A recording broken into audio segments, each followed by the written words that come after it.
Finding the prime time. Both my husband and I are in our 30s and married for almost 8 years. We have no kids together. Here's the background story. A couple of years ago, due to his work, my husband was away for a few months, and during that time I developed a romantic relationship with a man who was up until that point a friend. During that time, I was intimate with this man, and even brought him home as well. When my husband returned home, there was an opportunity for us to relocate to another city. And at that moment, though I had an option to relocate by myself to a different part of the country, I made the conscious decision to follow him and hopefully be able to put it all behind. A few months went by and we had a weekend trip planned to go back to the city where I had the affair. I arrived a couple of days before he did, and one night out with friends, I met with the man I had an affair with, was extremely weak, and was intimate with him one last time. This time, this was purely bonding, and in my head, I was still only emotionally invested in my husband.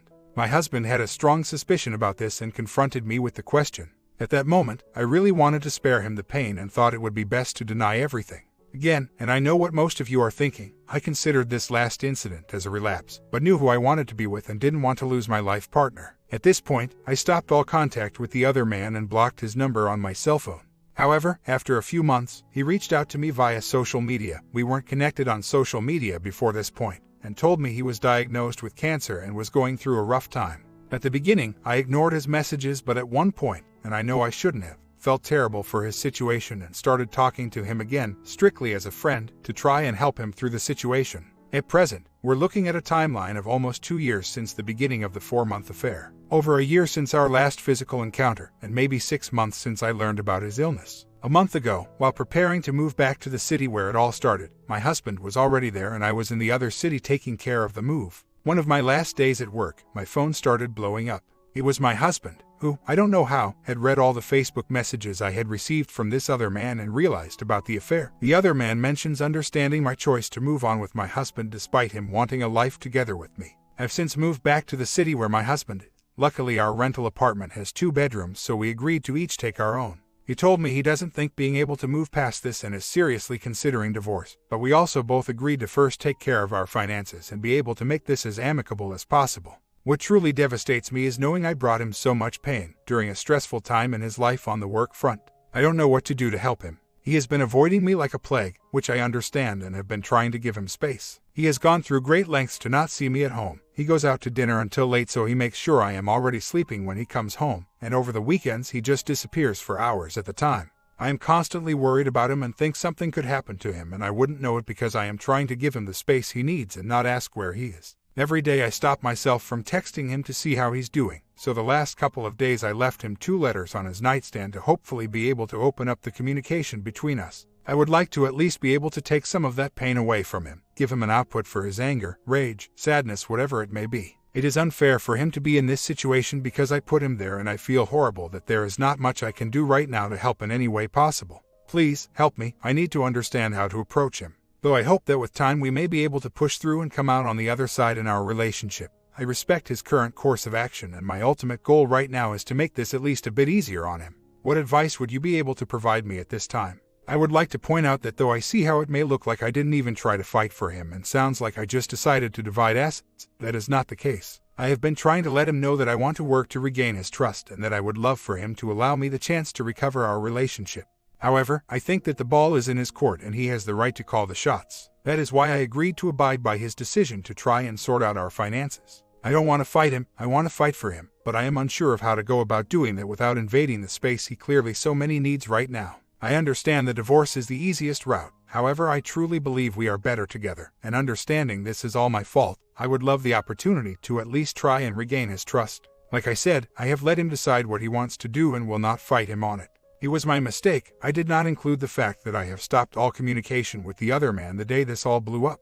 My marriage is definitely more important. Truth be told, if I were his friend, I would advise him the same thing. I didn't refer to my infidelity as a mistake like you put it.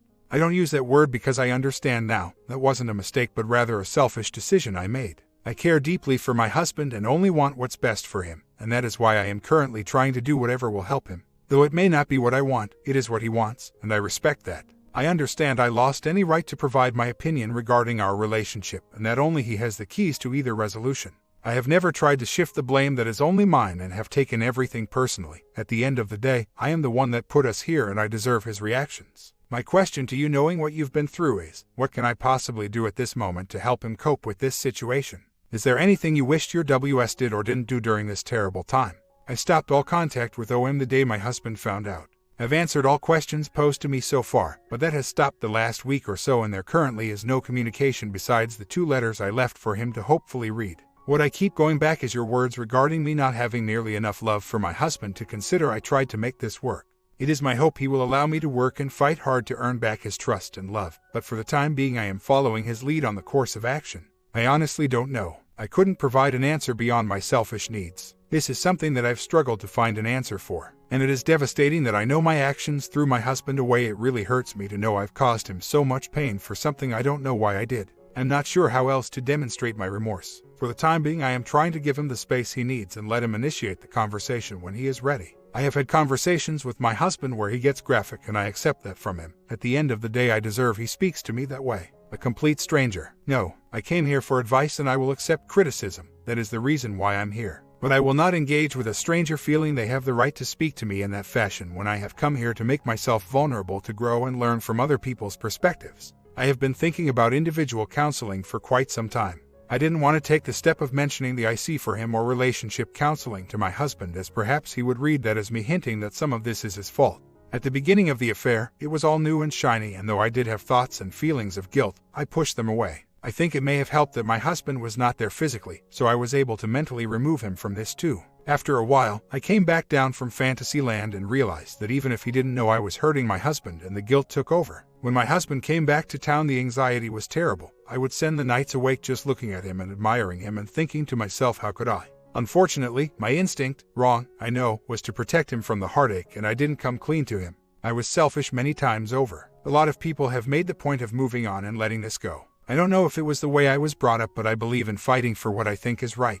And I think this is right. Our relationship may, with work, become strong again. I don't know that throwing in the towel is the best course of action. Having said that, I mentioned this before, I have come to peace that this is no longer my decision and I have to do what's right for him and what he wants to do. I know I have a lot of work to do, but I'm hoping that with time I'll be able to have a calm conversation with him and be able to communicate better. I know the trust is not going to be back to what it was. It is my hope that I'll be able to regain some of it at least. I am currently trying to find counseling for myself. This is something I used to have several years back, and now I realize I shouldn't have stopped. Clearly, I need to work on some deeper things than the ones that originally brought me there. I've never suggested counseling to my husband. I'm afraid he may see it as me insinuating he has some responsibility on this matter. Lastly, he mentioned since the beginning that he wants to divorce. Our goal at the moment is to separate our finances to make it an easier process from a legal standpoint.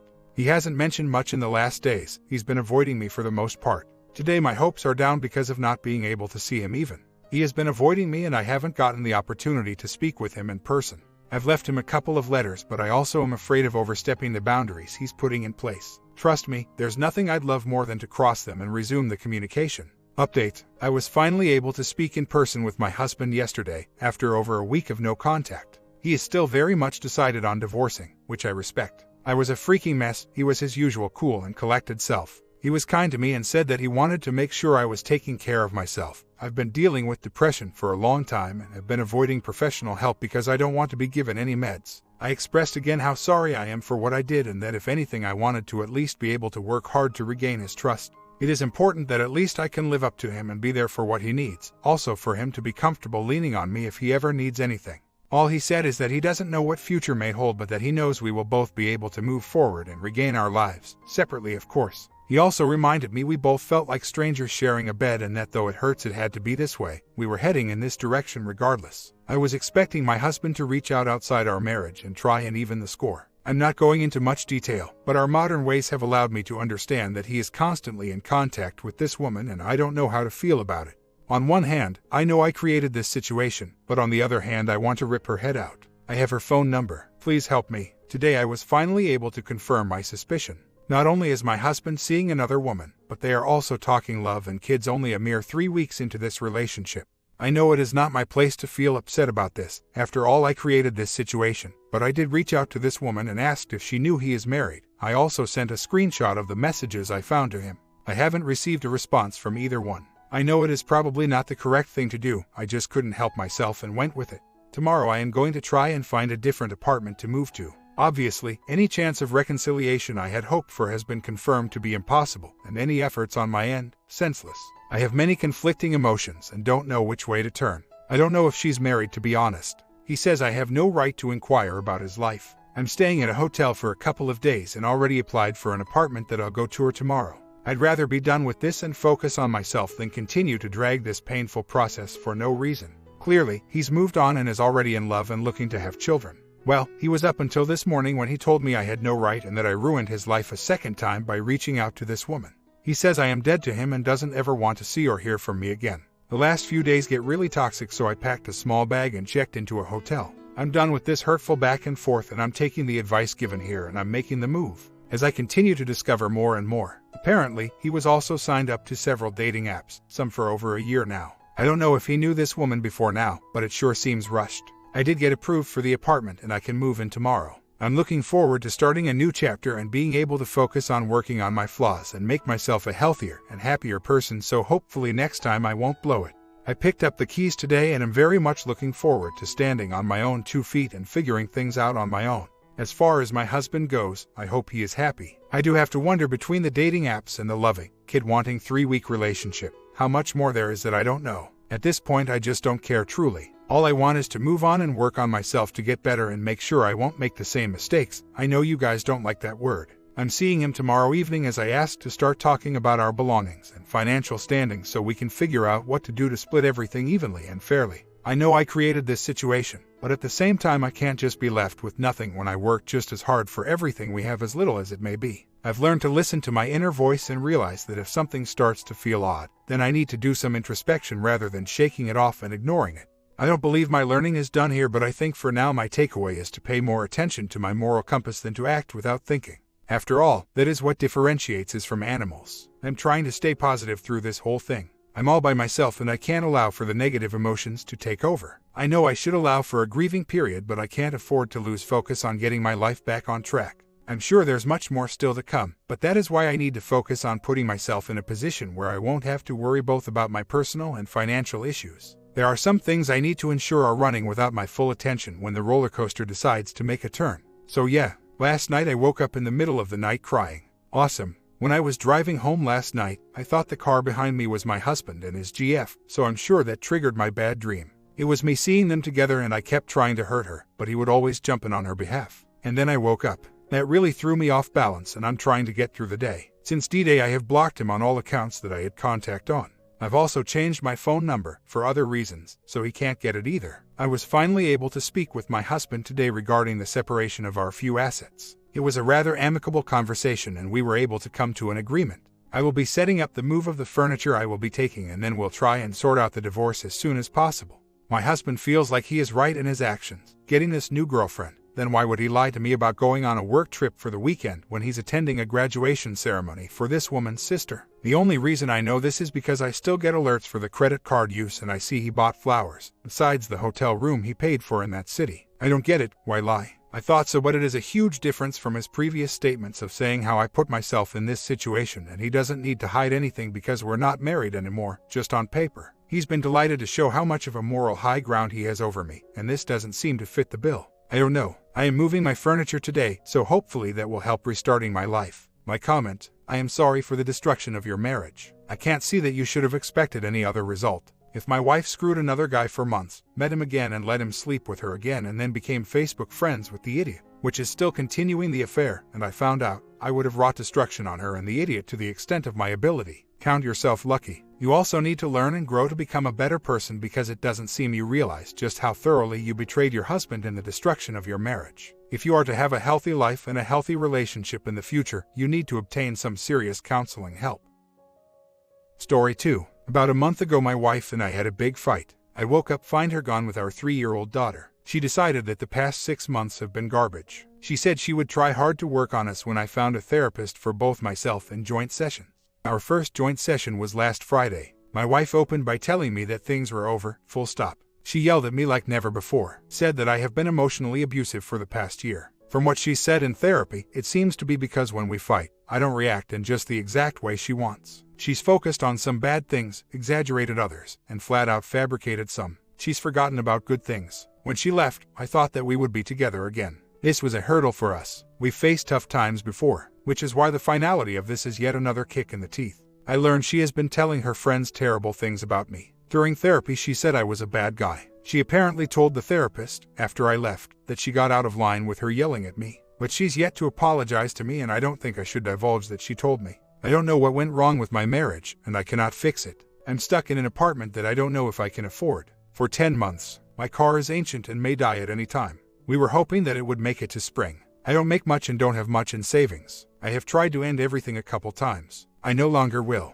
It's not fair to my little girl. I've already informed my therapist about this. I'm trying hard to keep things together for my daughter. She's all I have left. I find doing almost anything a Herculean task. I have near panic attacks when I'm in a store, especially if I see kids' stuff. I can't believe I have to face Valentine's after being without my wife for Christmas and New Year's. It's all overwhelming and I break down into sobs when I see a picture of my little girl. I don't know what to expect by posting here, but I could use a little help. She's moved in with her mother in a large house on 50 acres. Yes, I've been able to see my daughter for 5 to 7 hours most weeks. I'm expecting overnight soon. She's filed about a month ago. She promised to work on us, but then decided that there's no going back. My depression is due to my marriage, who I am, my future, ending. My unknowingly causing it and not being able to rectify it. To be more precise, both my wife and I have had depression, a companion of ours, through the years. We've had a few fights, as every couple has. 2 other big ones I can think of, but both were resolved relatively quickly and with level heads. We've only been married for 2 years, but we've known each other for over a decade. I was told by a supposed mutual friend that we've been fighting for weeks. We haven't. Then my wife told me things were bad for 6 months. And when we were with the therapist, she said it's been a year. Also, I've asked at times through the past 6 months if things were good with us or if there was anything we should talk about. Her answer was no. When pressed upon that, she said that she had convinced herself that things would be okay. I mean, what am I supposed to do with that? We were going to take in a specific cat days after this went down. I would take on in now, but I have no idea where I'll live next year. And having a pet makes finding a new place to stay harder. I don't have a best friend, to be honest. I've got people I'm friendly with, but I've always been a loner. I work and spend time with my family. I do it all for them. I do have a few people that check in with me to see if I'm okay. Mostly people I train in martial arts with. But I still feel alone. These are people on the periphery, not my family. My work would still go on. I have no debts and owe no one. I am important only to my daughter. But to be candid, that's temporal. Plenty of people have grown up with one parent. I feel I have important lessons to teach my daughter and I want to give her all my love and support. But whatever, my one close online friend I already shared some generalities with and he's simply not able to deal with what I'm going through. He's a nice guy and all, but it's like I'm going to root for you. Let me know how it all works out. Next best is my martial arts instructor, but I doubt he can offer anything other than an I'm sorry. And I feel bad burdening people with my nonsense. Most people aren't equipped to handle this kind of thing. I'm planning on wearing a long sleeve shirt to class tomorrow. Not sure what I'll do. I don't know all that much. Her parents didn't have much money when she was young. They would drag her out to hike and camp. They said she complained about it a lot, though she doesn't remember that. It created a lifelong lover of camping. Her father always pushed her to do things that were beyond her comfort level. Not in a bad way, he just wanted her to be strong and capable. He succeeded. She wishes that her father showed her physical signs of affection, hugging and such. Her mother. I don't remember much about her during my wife's childhood. She was cool and capable, but eventually she became fragile and a borderline hypochondriac. I'm pretty okay. I'm a good guy, I work hard. I'm healthy and in good shape. I have the future of nothing in front of me. A void of nothing but the candle of my daughter. And the single most important thing to me, I screwed up. We were ideal for each other. Okay, this is going to sound stupidly melodramatic, but I'm going to be a drone until I die. I don't even like cooking just for myself. My value is to my family. Life was not a void before she left. Life was good and getting better. I was proud of my family. I thought we were happy. No, I was not a drone before she left. Yes, I never enjoyed cooking just for myself. Yes, I always wanted a family and I feel that my value is found in being there for them. It's over between us. She's told me flat out. I do want to fix things, but I clearly cannot. I can't focus on getting her back. That will lead me back to bad things, I fear. Also, it's not about emotional strength with her. She's always seen me as her rock and has thanked me for it. She claims that I was emotionally abusive, which I was not. She swears there's no one else, though she told me that she came to realize she's full on bi not that long ago. The other thing is though that we were always open about bonding, and the idea of spicing things up was never something we shied from. I understand that if I make it through this that things will eventually return, but right now, nothing interests me. Well, that's an exaggeration. I do enjoy games still. My comment, surprised it took so long for the cheating idea to come up in the discussion, unless I missed it. The rewriting of history, the cruel and sudden wear-over talk, and the lying to make you out to be the villain you never knew you were. This is Cheating Wife Handbook. Pretty much every dude I've worked with over the past few years has been through some flavor of that. After all the introspection and blame and subsequent depression, the fog of the whole ordeal lifts, and you're left with my wife met some dude, fell hard for him, had slept together, and subsequently lost her mind and had to cut all ties with me. No matter how cruel and awful that may be, she had to close the chapter on our life. I know, she swears she didn't. Please, I give it 99% chance. She's a broken woman. Her buttons were pushed. She reacted accordingly. There's absolutely zero you can do about it, except be the most awesome dad and dude the planet has ever seen. OP responds, I went to my current therapist for one last time. She agreed with all my criticisms of her running our group session. She said she understood that her doing and saying nothing during the group session made me feel like I was being ganged up on. She said that she had trouble because she thought that the session was going to be civil, and the barrage my wife was doling out was overwhelming to her. I said I'd not be back. I went there to save my marriage. She said if I needed something to call her. I'm still going to see the new therapist on Tuesday. I don't know what to expect there. Maybe it'll just be the one time. I believe her when she says there's no one else. And she was so vicious during the one group therapy session, she would have said something about a lack. She went in to hurt me. I appreciate your input, but it's not true. Also, apologies to whoever said the sound spoiled. She's never been that way. She never lived high on the hog, even with her first husband. She is no stranger to sacrifice. She recently entered into college to earn more money and help the family, which was good. But I will also preempt comments with the fact that I never complained about how little she brought into the household. I have always been happy to sacrifice for her and my family. I fully admit that I may be naive or just a dumbass, but none of the above applies. I have thought about these possibilities before coming here, and they don't fit. I'm totally at a loss. I can drop most men I meet without thought or raising my heartbeat. But I live for my family. That's who I am. That's what I'm made of. I've been a rock for them. She's thanked me for being that rock. I've also vocalized my feelings. I recognize that I'm not a robot, and living as such is not sustainable. Nor is it fair to my wife. I talk about feelings. I talk about hers. I've been homeless. I can do it all. I can't do this. Update. Long story short, I voluntarily submitted myself to a psych ward. I've been away since Monday night. It was a miserable, boring time. Most of the group sessions were pretty useless. One was really nice, though. I think getting into a different space, being forced to not look at the same walls, deal with the same paperwork, etc. was good. Met some nice people. I've been put on a super low-dose antidepressant. I'm of course hoping to titrate down to nothing someday. Hate being on meds. Never been on anything other than a rare antibiotic. But in the meantime, it seems to be helping. Everything going on is still kind of crushing, but it's not panic-inducing in the same way. Going to attend group therapy sessions 3 times a week for 1 to 3 months. Then go and finally have a one-on-one session with the new therapist I found. Haven't had any of the borderline panic attacks, but I've only been out for like 5 hours, and not really out in public. Thoughts of death have popped up, as I expected, but they haven't found a handhold in my mind. They arise, I acknowledge them, and they leave, which I think is realistic. Being back in this space, facing the paperwork again, which has laid dormant, being forced to interact with my STBX. If I didn't have those thoughts arise again, I imagine I'd need to be so stuffed full of pills I wouldn't be able to function.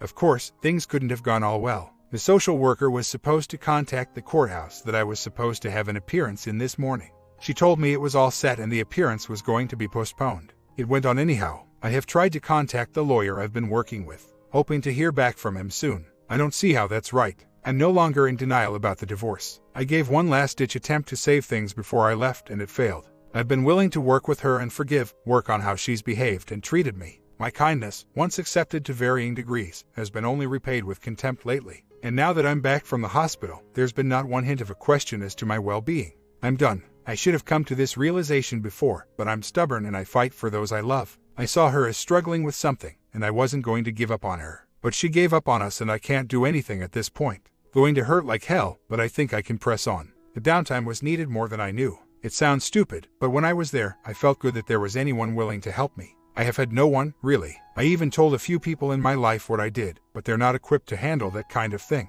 Now that I am out and I've told the same people where I am now, they're more able to work with my situation. They've been really great, and between talking with them and my own feelings being on this med, I'm feeling less shame about being on a med. I don't have any new tools, but I've learned how to focus the ones that I have to be more effective and not scattershot. The time there was mostly complete misery, but I don't know how long it would have taken me, or if I even could, to get to how I'm feeling now without my time in the ward. So, it was probably the right thing to do in the long run. I didn't call her when I was there and I didn't prompt her in any way, like aren't you going to ask how I am? I was asked by people when I was there if I called my STBX, and I said no, because I don't think I can get comfort from her, and that is proven now. I didn't think it was appropriate, and I felt that if I did so it would be some kind of slimy manipulative move. A last thought, during the hearing for the restraining order, the judge was most interested in what help, therapy I was getting. I'm perhaps being a complete naive fool, but I feel a bit better about having gone through this and making my next steps, having my work and progress recorded. Why, there was a row. We had a giant fight, our worst ever. We rarely fought. I awoke to find her gone with the baby, which she promised she'd not do. I was pissed off, so I sent text messages to her, some mean, some not, 34 over the course of 2 or 3 days, which apparently was considered cyberbullying under the new law in my state. When we went to court at the end of the temporary order, we all wanted the order to end. The judge felt differently and that she would be putting herself in danger, despite there never being any abuse or allegations of abuse or threats. So, he extended it for 6 months, and was sure to let me know he was being kind because it could have been 2 years. Updates: I haven't heard from the lawyer I've been working with. I'm assuming he's either swamped, down with the flu, or waiting for me to send some documents that I haven't had time to get to. The idea of finding another now sucks lots, especially since, as I said, I can't actually afford one. Group counseling has been mostly useless. About like another 2 or 3 weeks. On my mental front, I've come to the conclusion that my ex is nuts, has been cheating on me, or is protecting her mother's wealth, thinking I will become a gold digger, or a combination thereof. I every once in a while have a delusion that we will get back together, but they're rare and fleeting now. I still get some panic attacks, but they're more rare and less severe. When they hit hard, the anti-anxiety med helps blunt them to a manageable level. Most of the time I'm still not sure if I want to be alive or not, but the option for me to end things by my own hand doesn't really enter my mind. We were able to get out of the lease on the apartment, effective the end of the month. Ex decided this past Wednesday to invite herself to move crap out starting today. In that time, I was able to get my stuff that I was reasonably able to take, not very big or heavy things, including a bed for my daughter and our bed, which makes me happy. It's all in a reasonably safe storage place until I move. We have a verbal agreement that she will be able to take what I can't. I was able to find an apartment very close to my work at a price I can afford that will be available on March 1st. So, I probably won't be homeless. I'm concerned about having enough money for first month's rent and whatnot, but it's probably without good reason. Otherwise, I'm worried that I'll have to cash out an old retirement to not be homeless, but that will not go over well in court. But the ex has sole access to our emergency fund. For about 15 minutes said I was actually kind of excited about rebuilding my life. It was strange and unexpected. Before he disappeared, the lawyer recommended not pushing to see my daughter, I guess to try to keep things civil. So, I haven't talked to her in quite some time. Just told my ex when I'll be available to talk to her. We'll see if she complies. So, order update. I've still yet to get a copy myself. I did pick up a copy of the order before it was approved the day after the hearing almost 2 weeks ago. I put in for a hearing to amend the order and filed a waiver for the cost because it shouldn't have gone on, which of course was denied, so I need to resubmit the paperwork with the fee. My ex sent me a picture of the final order and it's a touch worse than the pre-approved one I got a copy of. My wages will be garnished for the child support. She gets sole custody of our child, and I can only have parenting time with her while in the company of my ex and an agreed-upon third party or at some kind of institution thing, at my expense, of course. And of course, the child support, medical is too high. There is no reason for all of this. I'm an excellent employee at a very stable job. We've never fought over money. There's also never been an issue with me spending time with our child. Overnights were just on the horizon before all this went down. Someone suggested that I go to family services. I've found an office in the city I live in and one where the case is being held. I was able to speak with my daughter last night on video chat. It was so great, and so sad when she cried when I had to go. But it was something. My comments: I still believe there is an affair although it is not mentioned. Maybe an emotional one. I don't think woman would just leave like that. Do you agree? Sub, comment down, and I got one more video coming today.